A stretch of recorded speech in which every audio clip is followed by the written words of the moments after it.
नमस्कार, ABP news पर हाजिर हूं मैं रुमाना खान। 6:30 बजे के इस विशेष बुलेटिन में आपका स्वागत है और आज की शुरुआत जहरीले बोल के साथ। जी हां, हम बात कर रहे हैं सांसद असदुद्दीन ओवैसी के छोटे भाई अकबरुद्दीन ओवैसी की। अपने जहरीले बोल के लिए कुख्यात अकबरुद्दीन ने एक बार फिर आज जहर उगला है। प्रधानमंत्री नरेंद्र मोदी पर बेहद अभद्र टिप्पणी की है, संसद को लेकर बेतुका बयान दिया है और सुप्रीम कोर्ट के आदेश की धज्जियां उड़ा के रखती है। ये सारे कारनामे अकबरुद्दीन ओवैसी ने एक बार में एक ही मंच से कर डाले हैं। विश्व हिंदू परिषद वालों, बजरंग दल वालों, नरेंद्र मोदी, सुन ले, ये मुल्क तेरे बाप की जागीर नहीं है। जितना ये मुल्क तेरा है उतना ही ये मुल्क मेरा भी है। ये बयान सुनने के बाद एक बार आपको गुस्सा जरूर आया होगा। प्रधानमंत्री नरेंद्र मोदी को भड़काऊ लहजे में चुनौती देने पर एक बार फिर अकबरुद्दीन ओवैसी विवादों में है। विश्व हिंदू परिषद वालों, बजरंग दल वालों, नरेंद्र मोदी, सुन ले, ये मुल्क तेरे बाप की जागीर नहीं है। अपने विवादित और जहरीले बयानों के लिए कुख्यात अकबरुद्दीन किसी पहचान के मोहताज नहीं है। फिर भी हम आपको बता दें कि अकबरुद्दीन असदुद्दीन ओवैसी के छोटे भाई हैं और तेलंगाना के विधायक हैं। अकबरुद्दीन ने हैदराबाद में दिए अपने भड़काऊ बयान में संसद को भी नहीं बख्शा। हम बार बार कहते रहे, इत्तेहाद इत्तेहाद इत्तेहाद। क्यों कहते हैं? इसलिए कहते हैं कि मुसलमानों के तबाही और बर्बादी के कानून बाजारों, चौराहों या मैदानों में नहीं बनते। मुसलमानों के तबाही और बर्बादी के कानून ऐवानों में बनते हैं।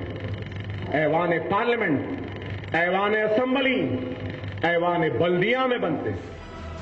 अकबरुद्दीन ने यहाँ तक कह डाला कि मुस्लिमों की बर्बादी के कानून संसद और विधानसभा में बनते हैं। अकबरुद्दीन का ये बयान सिर्फ भड़काऊ ही नहीं बल्कि उस संसद की भी अवमानना करता है जिसके सदस्य उनके बड़े भाई असदुद्दीन ओवैसी खुद हैं। आपको बता दें, संसद की गरिमा के खिलाफ बोलना अवमानना की श्रेणी में आता है। संसद के पास अवमानना करने वाले पर कार्रवाई करने का विशेषाधिकार है। विशेषाधिकार के तहत संसद अकबरुद्दीन को अवमानना साबित होने पर जेल भी भेज सकती है।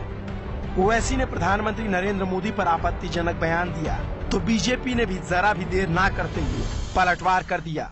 ये जो खेल खेलना चाहते हैं ओवैसी महोदय, जो हिंदू और मुसलमानों का बंटवारा करना चाहते हैं, वोटों के आधार पर उनको अलग अलग करना चाहते हैं, सबको मिलजुल कर रहने देना चाहिए और अपनी तुच्छ राजनीति के लिए इस प्रकार से हिंदुओं को मुस्लिम से भिड़वाने का काम बंद करना चाहिए। पूरे जोश में बयान देने के दौरान अकबरुद्दीन ने सुप्रीम कोर्ट के आदेश की भी धज्जियां उड़ा दी। अरे अगर मुसलमान चाहे और मुसलमान अगर उठ जाए, मुनज़्ज़म हो जाए, मुत्तहिद हो जाए, तो आदाद और शुमार को मैं जानता हूं और अपनी मालूमात की वजह से कह रहा हूं, किसी के रहम, किसी के करम, किसी की मदद की जरूरत नहीं है। हमारा भाई खुद अपने भाइयों के वोट से हिंदुस्तान के 50 पार्लियामेंट के निशिस्तों को जीत सकता है। सुप्रीम कोर्ट का साफ साफ आदेश है कि कोई भी नेता जाति या धर्म के नाम पर वोट नहीं मांगेगा। अगर कोई व्यक्ति ऐसा करता है तो उस पर कार्रवाई होगी। जबकि अकबरुद्दीन ओवैसी मुसलमानों से एक हो जाने की अपील करते नजर आए। यानी साफ है कि अकबरुद्दीन ओवैसी को ना तो कानून का डर है और ना ही उनके मन में लोकतंत्र की सम्मानित संवैधानिक इमारत संसद के प्रति सम्मान। वैसे भी ये कोई पहली बार नहीं है जब अकबरुद्दीन ने भड़काऊ बयान दिया है। वो पहले भी ऐसी बयानबाजी करते रहे हैं। हिंदुस्तान, हम 25 कौड़ है ना, तुम 100 कौड़ है ना, ठीक है।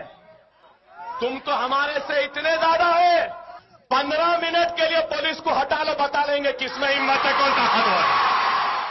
अकबरुद्दीन पर पहले से ही भड़काऊ बयान देने के मामले में कई केस चल रहे हैं और अब एक और केस दर्ज हो जाए तो आश्चर्य मत कीजिएगा। ना हमारे टोपियों को पकड़ सकते, ना दाढ़ियों को पकड़ सकते।